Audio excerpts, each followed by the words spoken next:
E está começando mais um Entre Chaves, o seu podcast de desenvolvimento de software, mas o clima de ânimo acaba aqui. Para aqueles que estão nos vendo agora pela tela, pode perceber que eu e minha colega de bancada, Rafa, estamos ambos de pretos. Porra, estamos de luto pelo fim do SAS. Boa. Ninguém me avisou, só eu vim de verde. Pois é, será que morreu mesmo?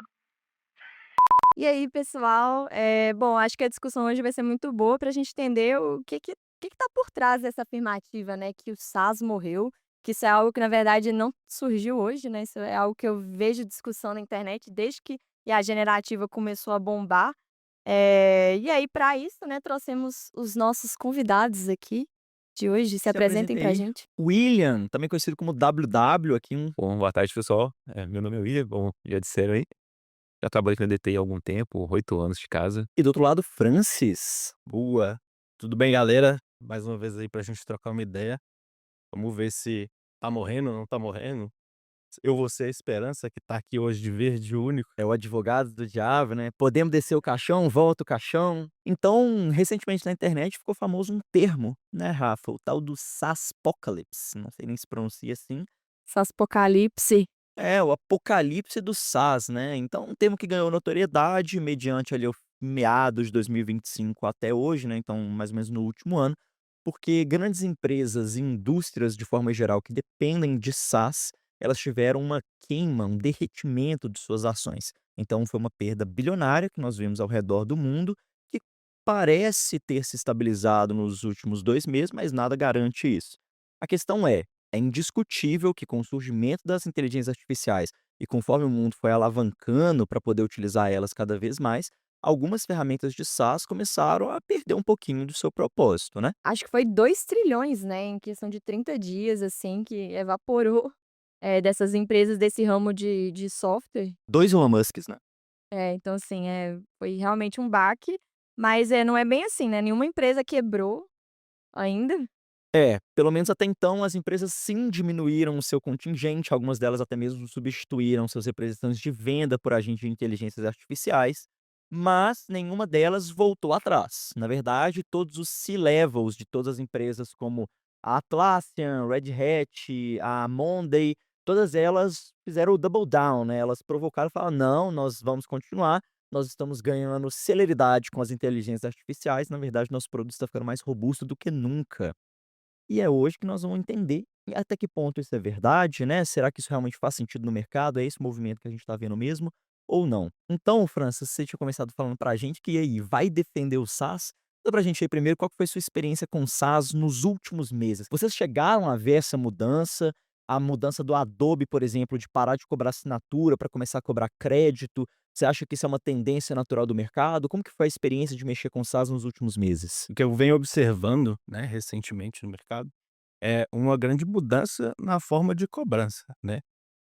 Até sobre os artigos que a gente vem vendo sobre o SaaS Apocalipse e etcétera, a gente começa a perceber que muitas empresas atuam ali em níveis superficiais e vendendo um software que seria ali uma casca mais elaborada e etcétera. E essa casca acaba, tipo assim, em um cenário que você começa a vir agentes e a inteligência artificial começa a possibilitar que a gente construa software mais rápido, começa a colocar em xeque. E essas pessoas, né, os quem contrata SaaS, começou a ficar mais exigente. Então hoje eles não estão mais satisfeitos em apenas contratar funcionalidades, eles querem enxergar resultados. E um paralelo a isso, a gente começa a conciliar esse modelo de cobrança por assento, né, per seat ou por usuário, naquele que a gente é uma licença por usuário e etcétera.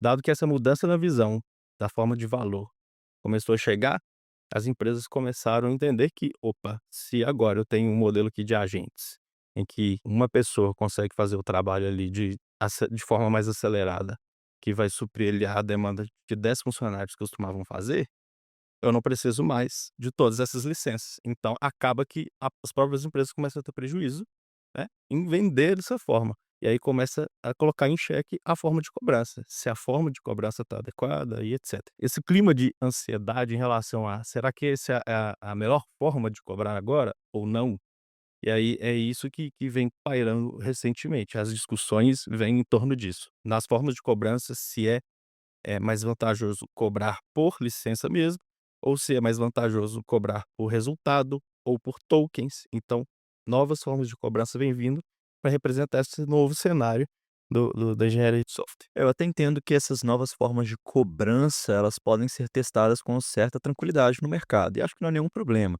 A Adobe pode testar, Microsoft, Google Workspace, enfim, tem vários SaaS aí que transformaram um pedacinho do seu modelo de cobrança, e tudo bem se der errado, né, eles podem dar um passo para trás, tá tranquilo quanto a isso.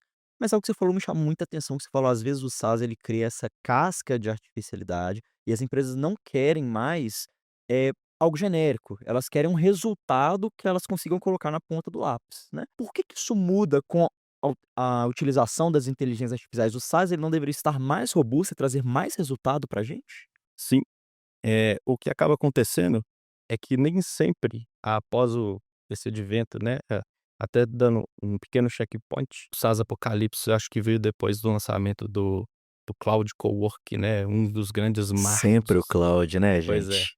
Então, demora um tempo até que as empresas consigam incorporar determinadas tecnologias, né, e isso acaba afetando o timing em que, grandes empresas consigam incorporar a inteligência artificial dentro ali dos seus serviços e acaba que nem sempre, a empresa já sai na frente.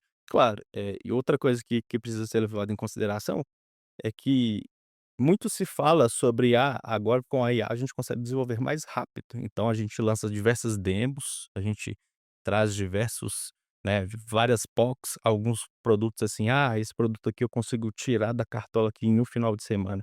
Então muito se fala sobre isso, mas pouco se fala sobre o trabalho de levar isso para produção, se a gente está atendendo os critérios de segurança que a gente precisa ou não, e, o custo que a gente vai ter, dando manutenção nesses sistemas. Então, fica aí o paralelo entre, se as empresas entraram, conseguiram incorporar e também se os consumidores estão conseguindo medir essa questão do build.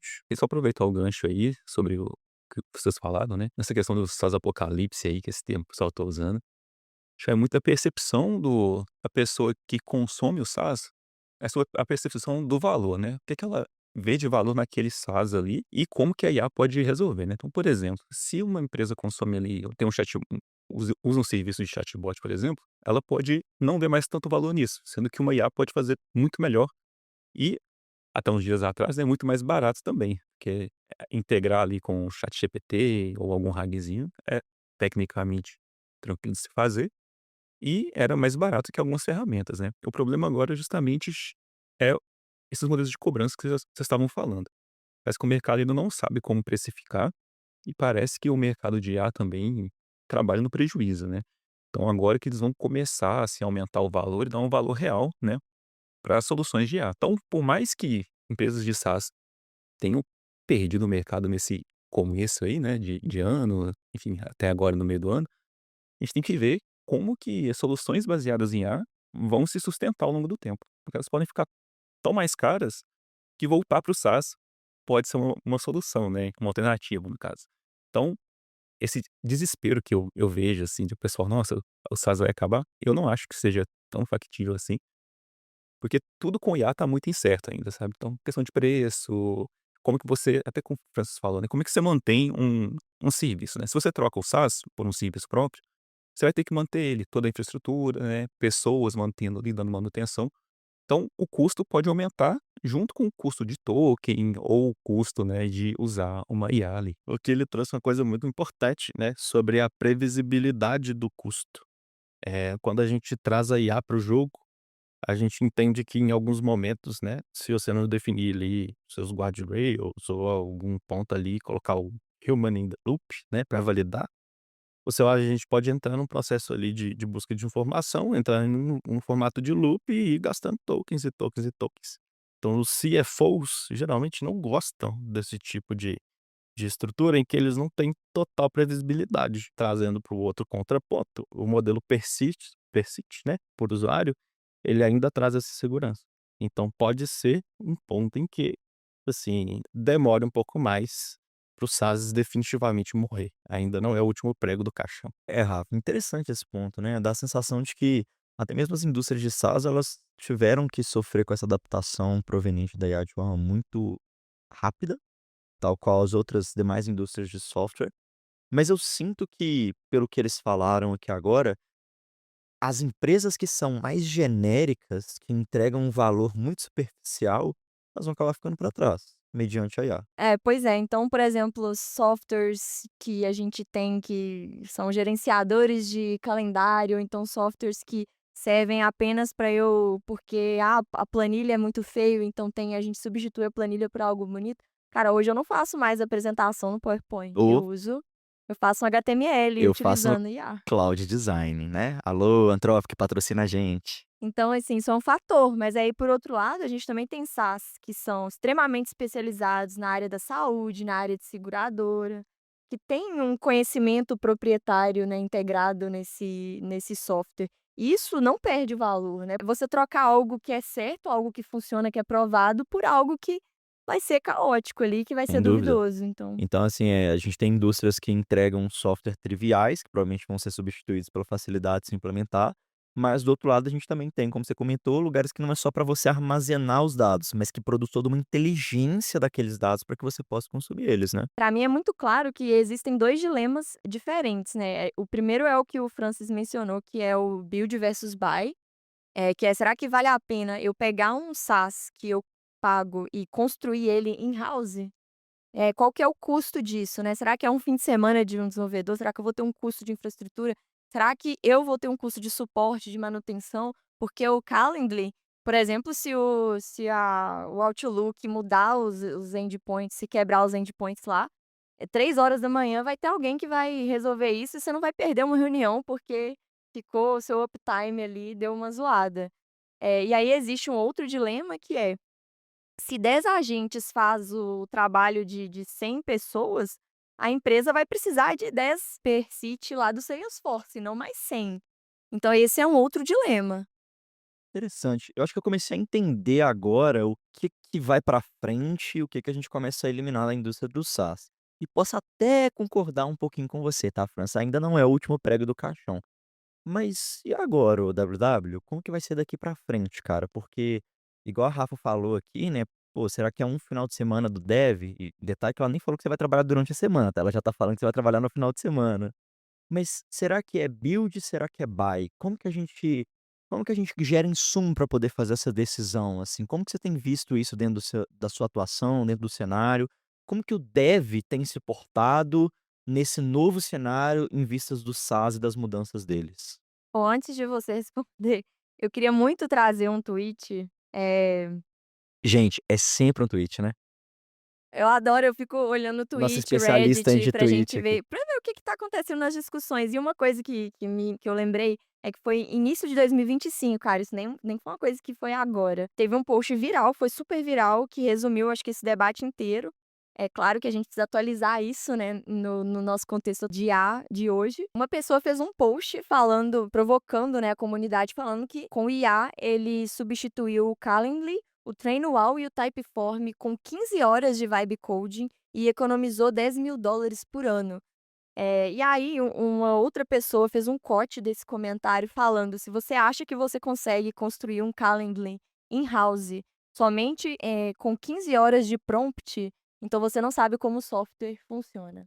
E aí isso gerou um debate na internet, porque muita gente ficou dividido ali, né, de muita gente achando que isso é possível, que, por exemplo, depende se você quer algumas funcionalidades específicas do Calendly ou se você quer tudo. E na verdade, muitas vezes esses SaaS, eles eles precisam se preocupar de forma ampla, né, então eles têm muitas funcionalidades, mas que a maior parte dos clientes não vai usar todas as funcionalidades. E aí aquilo que eu comentei lá no começo sobre, se o endpoint do Outlook mudar, eu preciso atualizar o meu software. Será que esse custo de manutenção, né, que eu vou ter, será que o time que eu vou precisar de manter para dar suporte àquele serviço vai compensar esse custo? Será que eu não vou ter problema de segurança, GDPR, LGPD, dados sensíveis vazando, né, de reuniões Essa é importantes? tanto a minha preocupação que até antes de começar a gravar eu achei que SaaS era Security as a Service. São os questionamentos importantes, né, porque de fato o software escolher entre um SaaS e uma solução, né, o buy versus build não é simples assim. Porque quem trabalha com software sabe que é muito complicado você construir uma coisa do zero, né. Então se você vai substituir um SaaS, a empresa que está disposta a fazer isso tem que ter certeza que quer ter esses custos, né, atrelado aí no dia a dia, né, ao final do mês, na folha de pagamento, enfim. E como você já citou, tem vários problemas, né, de segurança, escalabilidade, como que isso vai funcionar em produção, quem vai dar manutenção, contratar um profissional para fazer isso é de fato mais barato que o SaaS? A qualidade entregue vai ser a mesma ou vai ser superior? Ou sequer vai atender o que o negócio precisa? Então são pontos assim que têm que ser avaliados. Eu já trabalhei, e estou trabalhando inclusive em um contexto, né, onde a gente está criando sim uma solução, utilizando o IA inclusive, né, para substituir um SaaS. Então nesse caso em específico, né, fez sentido pro negócio criar uma solução e arcar com todo esse custo. Mas a empresa também, ela já tem toda uma estrutura de TI por trás. Então já tem pessoas de segurança, de DevOps, de arquitetura, enfim, toda uma cadeia de funcionários aí, uma estrutura na empresa preparada para isso, né, e disposta a dar manutenção e seguir investindo nisso. Porque como a gente já viu, o custo, né, com ferramentas de IA só estão aumentando. Então, vai chegando um ponto que não compensa financeiramente, né, você trocar um SaaS por algo que usa IA o tempo inteiro, né. Então você tem que botar isso tudo na ponta do lápis e decidir se vai compensar ou não para a empresa. E nesse caso de vocês, quais foram os principais benefícios que vocês viram? E os triggers também, assim, o que que levou vocês nessa reunião de falar: "Realmente vamos construir aqui dentro ao invés de comprar"? Então, eu não participei das reuniões, tá, mas do que eu fiquei sabendo, é que a empresa, assim, ela já tinha o investimento inicial ali, e ela queria ter os dados do negócio todo dentro dela. Ela não queria depender de um terceiro para algo tão importante, né. Era um SaaS que fazia algo muito importante para a empresa, que eles não queriam deixar na mão de terceiro. Então ela decidiu construir, né, para ter dentro de casa, digamos assim, a solução. Então, substituiu um SaaS por algo que era importante para ela e que seria dela. Então eles preferiram evitar esse vendor lock-in, né, assim, sair desse SaaS por uma questão estratégica de gerenciamento dos dados. Bom, para os nossos ouvintes aqui então, vou fazer uma pergunta direcionada para ambos. Falem aí para eles um ponto óbvio e um ponto não tão óbvio assim para se pensar na hora de decidir entre o build versus buy. O que vocês colocariam na mesa nessa análise? Assim, o que eu penso de ponto óbvio, que tem na ponta da língua, é o que a gente já falou, que é o custo disso, né. Se você vai construir, você tem que estar disposto a arcar financeiramente com isso e com os problemas que podem vir junto com construir uma aplicação, né. Você vai ter que atender de compliance, de legislação, dependendo do caso. E só complementando esse ponto óbvio aí, é importante destacar que é óbvio, porque quando você contrata o SaaS, você paga a conta e pronto, né, você não vê mais nada. Mas quando você está construindo, você tem que computar ali, infraestrutura, suporte contínuo, ponto de homem-hora, segurança, compliance, uptime, downtime, se tiver algum tipo de necessidade específica para o software e por aí vai. Então assim, é óbvio que, né, você vai ter que computar o custo, mas computar o custo não é tão simples assim. Eu acrescentaria aí, talvez contribuindo também, a questão do software especializado. Porque realmente você, por exemplo, tem um laboratório, né, sei lá, de análises clínicas. Cara, você precisa de ter algo extremamente especializado para aquela finalidade, né, com todo o conhecimento, toda a confiabilidade que se tem aí de anos de mercado que um SaaS, que fornece serviço para esse tipo de ramo. Então, talvez um dos pontos principais, né. E o ponto não óbvio da BW, o que que você acha que é uma coisa que as pessoas podem esquecer ou não parece tanto assim na discussão? Cara, uma das coisas que eu percebo é que o pessoal pensa muito: "Ah, vamos construir isso daqui", fica todo animado, né, com o hype da IA e tudo. Mas existem SaaS que eles lidam com coisas jurídicas mesmo, sabe? Tipo assim, esse serviço, como que eu posso disponibilizar ele para o mercado, né? Eu estou seguindo a LGPD, eu estou tratando os dados da maneira correta. O que mais de implicação tem por volta desse serviço, né? Que eu facilito para quem está contratando, né? Como que eu entrego valor por não deixar o cliente se preocupar com algumas questões, sabe? Então eu acho que tem coisas assim que a gente fica muito animado para construir, quando a gente vai adentrando assim em outros tópicos, né? A gente acaba percebendo que não são coisas, assim, triviais de você pegar na hora, sabe. De fato, não é trivial, assim, porque, por exemplo, tem situações que eu tenho dados de diferentes clientes e eu não posso armazenar isso no mesmo local físico. Então eu preciso construir, por exemplo, uma estrutura multi-tenant ali para armazenar aqueles dados de usuário. De forma Então será que eu estou separada. pensando nisso quando eu estou querendo desenvolver algo in-house? Então E tem questões também de compliance mesmo. Existem, agências americanas, assim, você não pode prestar serviço para ela ou fazer parceria se você usa um modelo, né, chinês, por exemplo. Então vamos supor que você fez um orçamento e viu: "Poxa, se eu utilizar essa LLM aqui para agilizar meu trabalho, vou tornar meu projeto viável, né, e vou prestar serviço". Só que você pode, por utilizar uma LLM aí, por exemplo, chinesa, você pode estar esbarrando em questões de compliance e não prestar serviço para um cliente ou um potencial cliente seu, sabe, porque você utilizou uma ferramenta que você não estava ligado, que não era óbvio assim, e inviabilizou o projeto aí achando que estava fazendo uma coisa barata, né, rápida. Então tem questões assim que é só na hora que você vai fazer as coisas que você esbarra Passa e vê o problema. despercebido, né. E você, Francis, um ponto óbvio, um ponto não tão óbvio assim? O que é óbvio é a previsibilidade, sempre é muito mais tranquilo você tratar com PERSIT, e não tô dizendo que compensa mais, tô dizendo que é mais cômodo.